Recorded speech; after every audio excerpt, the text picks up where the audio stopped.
Ja, Tag zusammen und herzlich willkommen zur Spieltagspressekonferenz von 2 Kölsch. Ja, hallo Leute, und das am 16. Spieltag der 2. Liga. Und der FC trifft auf die Truppe des 1. FC Nürnberg. Und wie ihr seht, wir stehen hier an so einem ganz kuscheligen kleinen Plätzchen. Das ist nämlich der Vogelsanger Markt. Und gegenüber sieht man die wunderschöne Kirche, eine katholische Kirche St. Konrad. Ich kenne es persönlich hier eigentlich nur vom Vorbeifahren, also so oft ist man in der Ecke nicht. Und warum sind wir heute hier? Willst du das mal erzählen, Thomas? Ich kenne sie vom Wegsehen. Ja. Ja, das ist ganz einfach, weil wir ja immer mal eine schöne Location aussuchen aus Köln. Haben wir so ein Quartett geschenkt bekommen, was ich sehr, sehr lustig finde. Und da haben wir ein bisschen geguckt und haben gesagt, guck mal hier, Vogelsang. Ach was, ja. Waren wir noch nicht. St. Konrad, da steht es, ne? Finde ich sehr lustig. Also die haben hier so 8.160 Einwohner. Wow, ne? Mal geil. Sind gerade alle irgendwie bei der Arbeit oder schlafen oder irgendwas, keiner da. Und es sind nur 6 Kilometer bis zum Dom. Können wir also gleich hier einen trinken und da zu Fuß zum Dom. Ne? Das sind wir zwar nicht zu Hause, aber immerhin mitten in Köln. Ne? Ja. Und 6 Kilometer hat so ein bisschen weiter, möchte ich sagen, zum letzten Spiel. Aber beim letzten Auswärtsspiel meinst du? In Regensburg, ja, also knapp 600, ein bisschen weniger, aber nee, das war eine sehr lockerflockige Tour. Ich bin ja schon freitags hin, dann 2 Übernachtungen, Samstag in Abend in Regensburg, wirklich sehr, sehr nette Leute getroffen, auch wieder vom wilden Süden, viele andere. Es gab diese tolle Kneipe in der Regensburger Altstadt, Olle Gaffel. Also nicht das Olle Gaffel, sondern keine Ahnung. So geht es aber der gar Laden nicht. Heißt ne? so. Ja. Und gerüchteweise wurde da aber tatsächlich nicht nur Gaffel ausgeschenkt, sondern auch andere Sorten. Aber sie hatten zumindest Gaffelgläser. Und es war sehr, sehr lustig.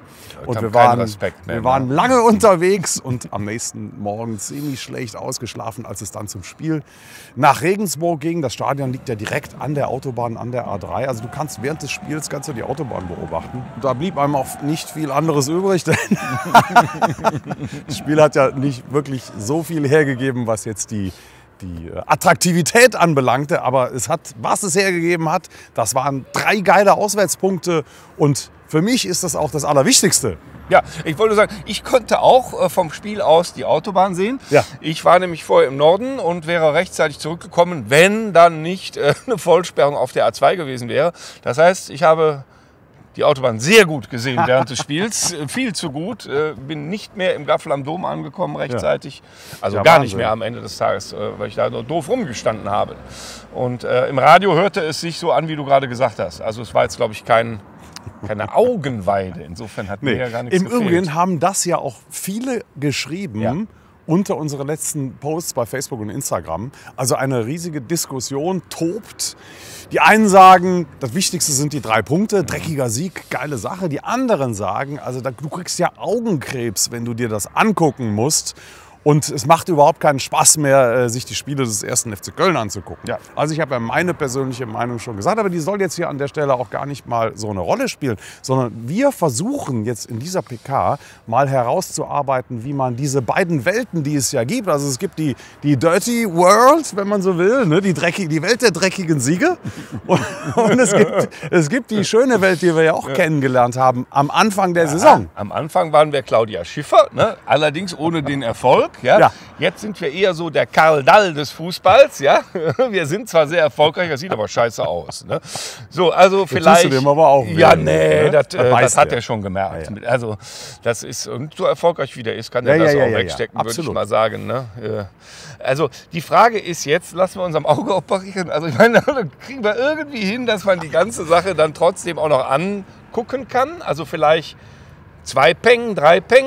Und hinten trotzdem eng, also das würde... Ja, das war ja schon mal nicht der schlechteste Ansatz. Ja. Ne? Also hinten eng, vorne Peng ist ja sowas von gelernt mittlerweile, auch von der Mannschaft. Also, der Trainer hat das aufgegriffen, was auf unseren Shirts stand, und hat das eingeprügelt das ist mittlerweile auf den DFB-Lehrgängen sagen die das alle. Genau, die reden nur noch von eng und Peng. Ja, eng und Peng. Und sie setzen das wirklich hervorragend um, dafür ganz großes Kompliment.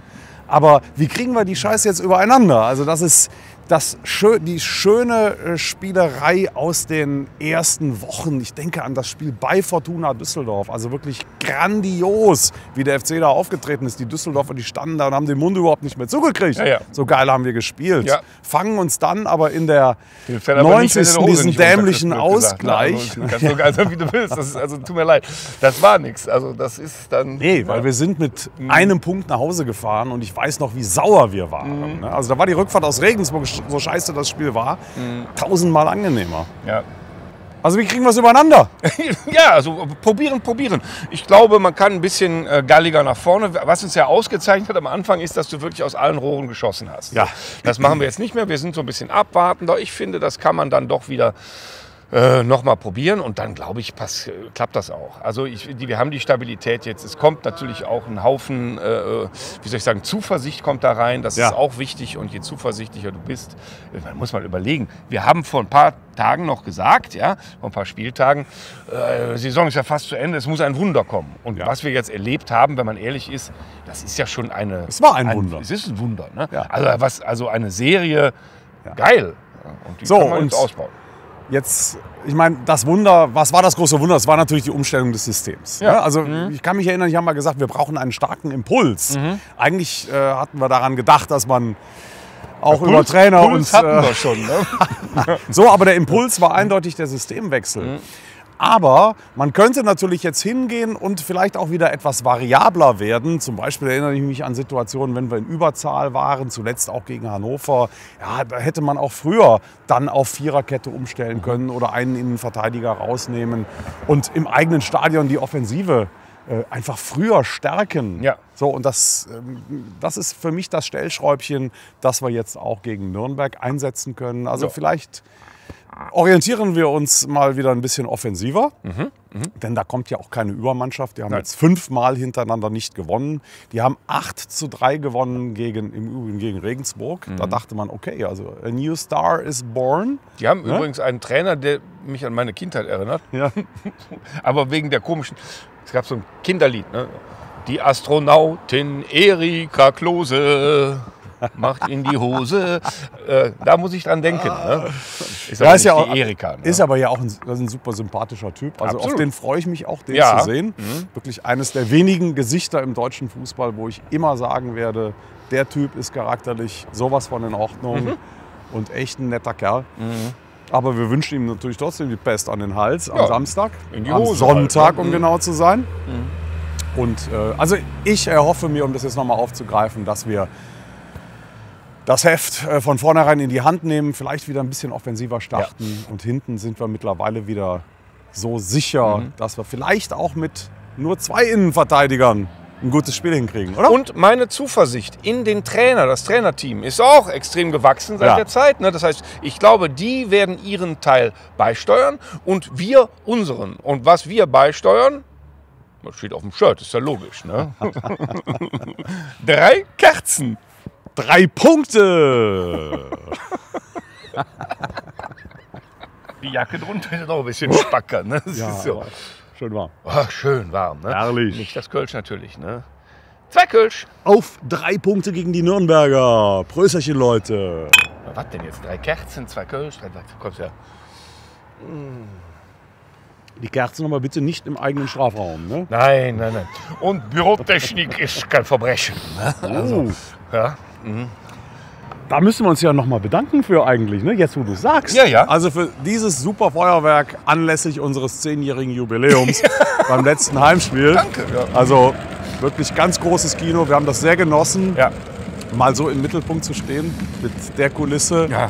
Also uns kamen fast ein bisschen die Tränen. Danke. Ja. Hatten wir denn sonst Neuheit, oder? Ich dachte, wir werden fertig. Ne?